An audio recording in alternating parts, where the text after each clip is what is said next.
कि ये भागवत महापुराण क्यों सुनी जाती है? क्योंकि मृत्यु लोक में है, स्वर्ग में नहीं।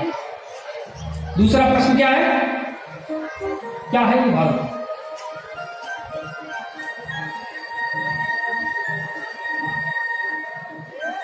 सभी देवी देवता सीधे ब्रह्मलोक में पहुंचे, जाकर के ब्रह्मा जी को शिकायत की, सारा वृतांत बता दिया, बोले ऐसे ऐसे बात है, सुखदेव जी ने हमें भगा दिया। आखिरकार भागवत क्या है? ब्रह्मा जी समझ गए वेद बुद्धि है, समझ नहीं पाएंगे, यथार्थ करके दिखाना पड़ेगा इनको। ब्रह्मा जी ने तराजू मंगाई, तराजू मंगा करके तराजू के एक पलड़ा में 4 वेद 6 शास्त्र पुराण इत्यादि को रख दिया और दूसरे पलड़ा में श्रीमद् भागवत महापुराण को विराजमान कर दिया। अब देखा कि श्रीमद् भागवत महापुराण जिस पलड़ा में रखी हुई है, विराजमान है, वो पलड़ा नीचे हो गया, जिसमें वेद शास्त्र इत्यादि रखे हैं, संसार के समस्त साधन जो रखे हैं, वो पलड़ा ऊपर हो गया।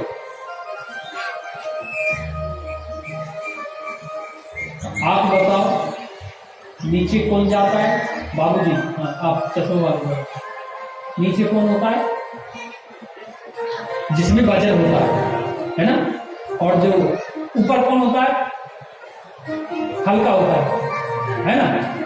आप लोग कहां बैठे? आप लोग कहां हैं? इंदिरा बाबू समझ रहे? आप लोग कहां हैं? नीचे। और हम कहां हैं?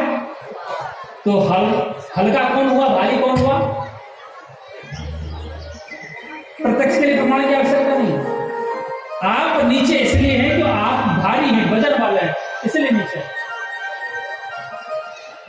हम हल्के हैं इसलिए ऊपर है।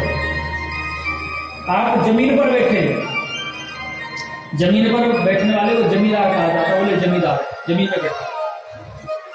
और ये लकड़ी की बनी हुई चौकी है, तो जमीन पे बैठने वाले को जमींदार कहेंगे, तो इसको क्या कहेंगे? कोतवाल, चौकीदार। मोदी जी वाली भैया, हम तो आपके चौकीदार हैं।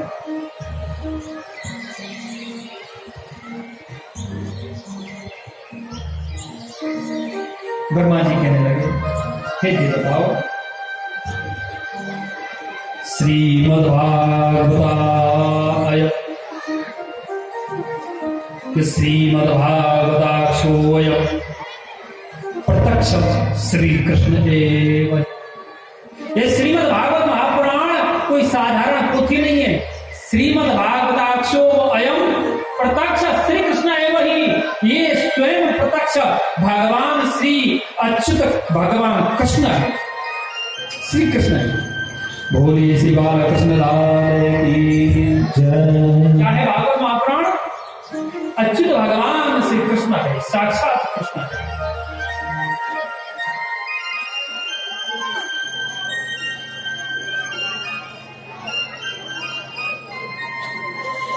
भागवत महापुराण का प्रकृति किस? श्री सूत जी कहने लगे, हे ऋषियों,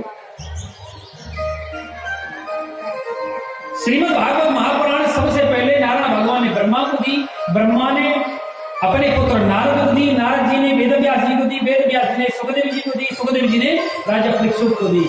और लेकिन ये जो भागवत का ज्ञान है, देवर्षि नारद ने अपने पिता ब्रह्मा से प्राप्त किया, परंतु इसको जो श्रवण करने का विधि है, जो तरीका है,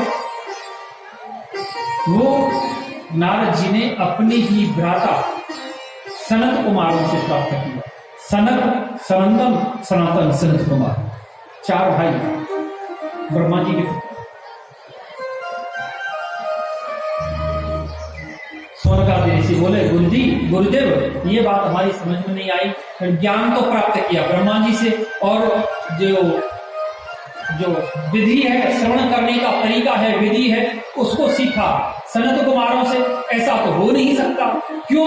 नारद जी एक जगह पे कभी रुकते नहीं है, 5 मिनट एक जगह नहीं रुकते। और सनत कुमार जहां बैठ जाते हैं, वहां से युग युगांतर तक जाते नहीं, एक जगह बैठ जाते। पूर्व और पश्चिम एक जगह कैसे हो गए? श्री सूत जी कहने लगे, ऋषियों, इसका एक विशेष कारण है। एक समय की बात है, देवर्षि नारद और बड़ी तीव्र गति में, तेज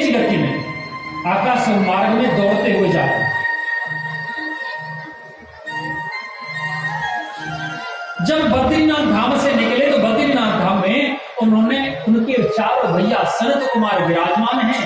सनत कुमार ने देवर्षि नारद को देखा और देख करके आवाज लगाने लगे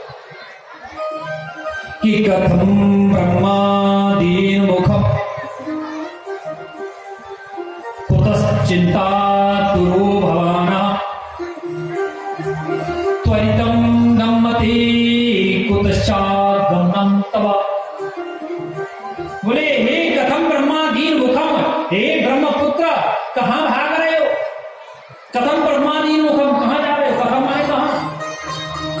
कुतश्चिंता तुरो भवाना, ये चिंता में डूबते हुए कहां जा रहे हो? त्वरितम गम्मते, त्वरितम माने जल्दी,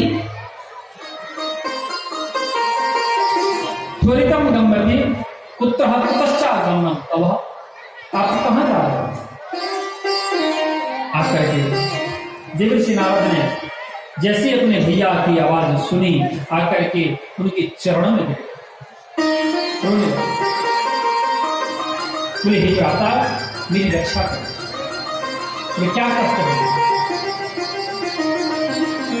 अहम तो पृथ्वी या तो ज्ञात्वा, ध्यान देना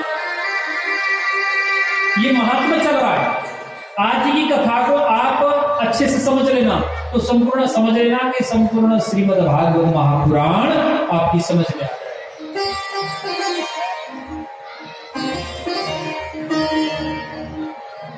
नारद जी